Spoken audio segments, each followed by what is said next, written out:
Dans ce chapitre, on va parler des préprocesseurs en CSS.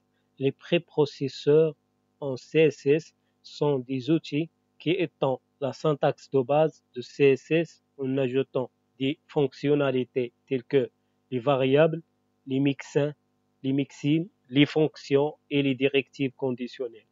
Ces outils permettent aux développeurs web de travailler de manière plus efficace et en organisant et en réutilisant le code CSS de manière plus modulaire et maintenable. Les principaux préprocesseurs CSS. Le premier préprocesseur SAS, Syntactically Awesome Style Sheet. SAS est l'un des préprocesseurs CSS les plus populaires. Il offre une syntaxe concise et puissante, ainsi que de nombreuses fonctionnalités avancées, telles que les variables, les mixins, les fonctions, les boucles et les conditions. Le deuxième préprocesseur CSS, LESS. LESS est un autre préprocesseur CSS populaire. Il offre des fonctionnalités similaires à SAS, mais avec une syntaxe légèrement différente. LESS est souvent utilisé dans les projets qui préfèrent une approche plus légère et simplifiée. Stylus. Le troisième préprocesseur, c'est Stylus. Stylus est un préprocesseur CSS qui se distingue par sa syntaxe minimaliste et flexible.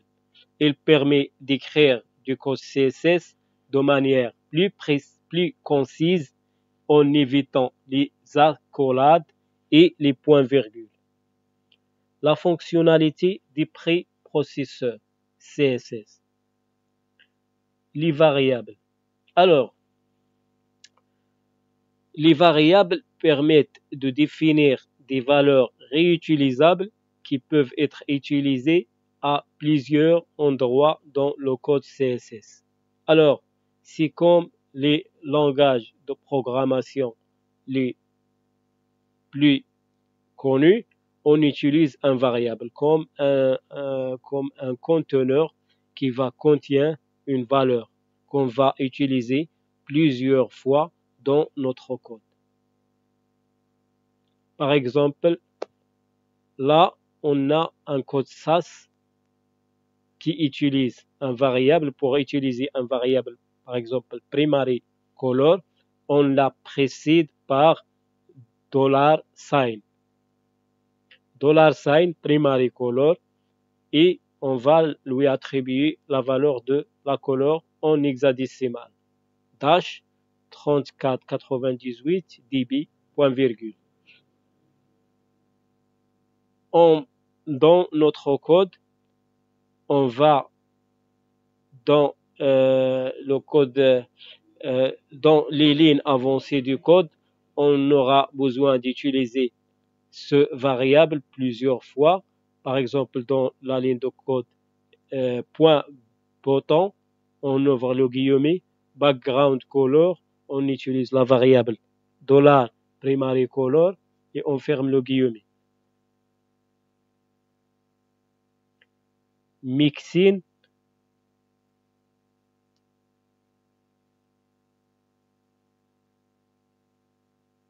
là, on a les fonctionnalités, on a les variables et maintenant, on va aborder mixin.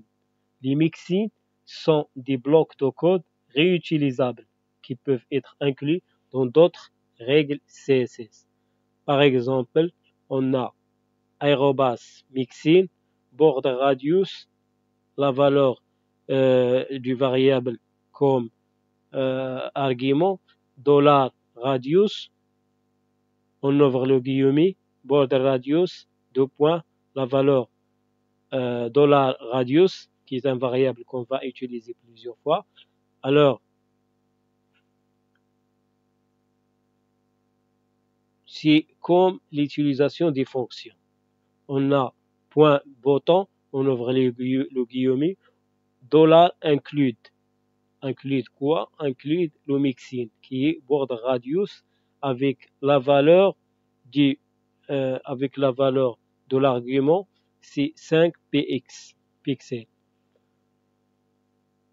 Les fonctionnalités, on a mixin et on a les variables et maintenant on a les fonctions. Les fonctions permettent d'effectuer des calculs ou de manipuler des valeurs CSS. Fonction fonction EM, $px, $base font size, 16 px, $return, px, base font size 1m, container font size em, 16 px, importation de fichiers. La quatrième fonctionnalité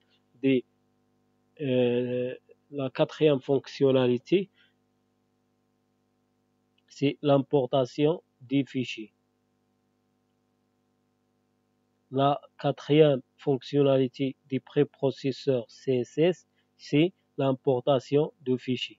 Les préprocesseurs CSS permettent d'importer des fichiers CSS ou des fichiers SAS, les stylus dans d'autres fichiers.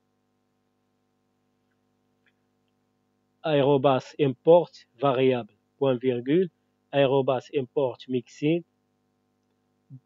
point bottom include border radius.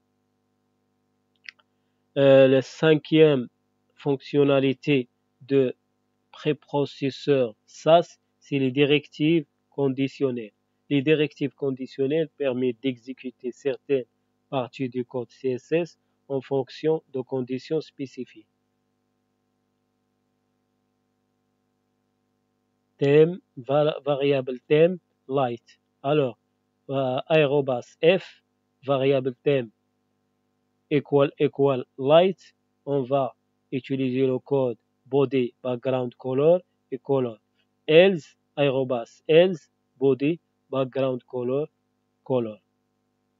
Alors, la conclusion, que les préprocesseurs CSS offrent de nombreuses fonctionnalités qui permettent d'améliorer la productivité et la maintenabilité du code CSS en utilisant des outils comme SAS, LESS ou Stylus.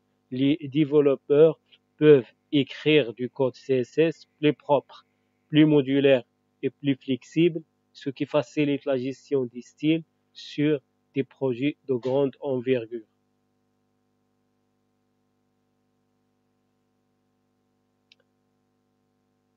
Dans ce cours, on a fourni une vue d'ensemble détaillée des préprocesseurs CSS, de leurs fonctionnalités et de leurs avantages. Il est préférable de connaître avant de connaître des langages de programmation autres que CSS et HTML pour savoir comprendre bien les notions des préprocesseurs, comme par exemple le langage de programmation Python ou C ou C++, pour savoir comprendre comment fonctionnent les préprocesseurs.